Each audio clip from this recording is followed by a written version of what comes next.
Sairam to all of you. ನಾನು ನಿಮ್ಮ ಅರವಿಂದ್ ಗಗನ್.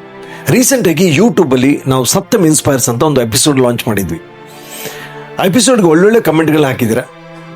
ನಿಮ್ಮೆಲ್ಲರಿಗೂ ನನ್ನಿಂದ ಹೃದಯಪೂರ್ವಕ ಧನ್ಯವಾದಗಳು. ಒಂದು ಕಮೆಂಟ್ ಮಾತ್ರ ತುಂಬ ಬ್ಯೂಟಿಫುಲ್ ಆಗಿತ್ತು. ಅದೇನಂತಂದರೆ, ನೀವು ಜಸ್ಟ್ ಕಲ್ಪಿಸ್ಕೊಳ್ಳಿ, ಅವ್ರೇನು ಬರೆದಿದ್ದಾರೆ ನಾನು ನಿಮ್ಗೆ ಹೇಳ್ತಾ ಹೋಗ್ತೀನಿ. ಆ ದಿವಸ ಅವ್ರ ತಾಯಿಗೆ ನಾಗರಾವು ಕಚ್ಚಿತ್ತು.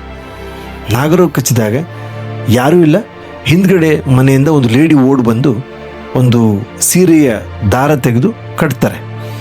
ಕಾರಣ ಇಷ್ಟೇ, ಗಾಯ ಆ ಕಚ್ಚಿದ ಜಾಗದಿಂದ ಪಾಯ್ಸನು ಬಾಡಿ ಒಳಗಡೆ ಹೋಗ್ದಿರಲಿ ಅಂತ.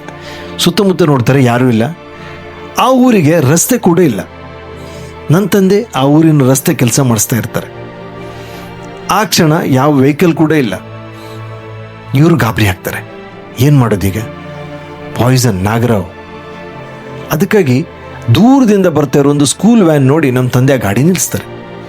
ಗಾಡಿ ನಿಲ್ಲಿಸಿದಾಗ ಆ ಗಾಡಿ ಒಳಗಡೆ ಇವರ ತಾಯಿಯನ್ನು ಕೂರಿಸಿ ಆಸ್ಪತ್ರೆ ಸಾಗಿಸ್ತಾರೆ. ಒಂದು ವೇಳೆ ಆ ಕ್ಷಣ ನಮ್ಮ ತಂದೆ ಆ ಲೇಡಿಯನ್ನು ಆಸ್ಪತ್ರೆ ಸಾಗಿಸ್ತಾ ಇದ್ರೆ ಪ್ರಾಣಕ್ಕೆ ಅಪಾಯ ಇತ್ತು. ಇವರು ಮಾಡಿದಂಥ ಒಂದು ಕೆಲಸ ಇವರ ತಾಯಿ ಬದುಕುಳಿದ್ರಲ್ಲ, ಅದು ಅವರು ಜೀವನ ಪರ್ಯಂತ ಮರೆಯೋಕ್ಕಾಗಲ್ಲ ಅಂತ ಹೇಳ್ತಾರೆ. ನಾನೇನು ಹೇಳೋಕೆ ಹೊರಟೆ ಅಂತಂದರೆ, ನನಗೆ ಆಶ್ಚರ್ಯ ಆಗಿದ್ದು, ಒಬ್ಬ ಮಾಡಿದ ಪುಣ್ಯ ಕೆಲಸ ಆ ವ್ಯಕ್ತಿ ಸತ್ತ ಮೇಲೂ ಕೂಡ ಜನ ನೆನ್ಪಿಟ್ಕೋತಾರಲ್ಲ. ಹಾಗಾಗಿ ಇಲ್ಲಿ ಮನುಷ್ಯ ಮುಖ್ಯ ಅಲ್ಲ, ಮನುಷ್ಯನಲ್ಲಿರೋ ಮನುಷ್ಯತ್ವ ಮುಖ್ಯ.